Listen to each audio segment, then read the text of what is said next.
Henry, James, and Gordon were miserable.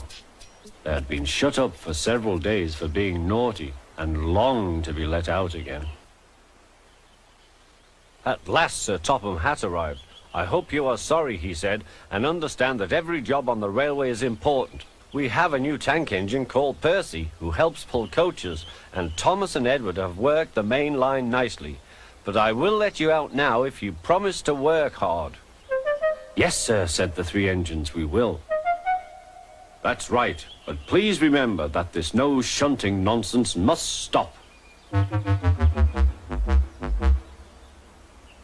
He then told Percy, Edward, and Thomas that they could go and play on the branch line for a few days. And they ran off happily to find Annie and Clarabelle at the junction. The two coaches were so pleased to see Thomas again. Edward and Percy played with freight cars. "Stop, stop, stop," screamed the cars as they were pushed into their proper sidings. But the two engines laughed and went on shunting till the cars were tidily arranged. Next, Edward took some empty cars to the quarry. Percy was left alone. He didn't mind that a bit. He liked watching trains and being cheeky to the other engines.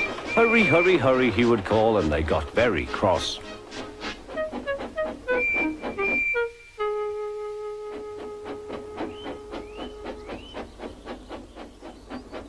After a great deal of shunting, Percy was waiting for the signalman to set the switch so that he could get back to the yard. He was eager to work, but was being rather careless and not paying attention. Edward had warned Percy, "Be careful on the main line. Whistle to the signalman you are there." But Percy didn't remember to whistle, so the busy signalman forgot him. Percy waited and waited. The switch was still against him, so he couldn't move. Then he looked along the main line. Peep, peep! He whistled in horror, for rushing straight towards him was Gordon with the express. "Oh!" groaned Gordon. "Get out of my way!"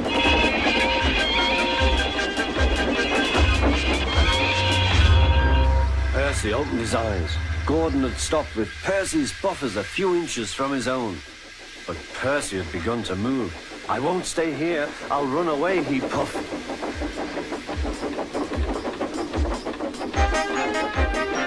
He went straight through Edward's station and was so frightened that he ran right up Gordon's hill without stopping.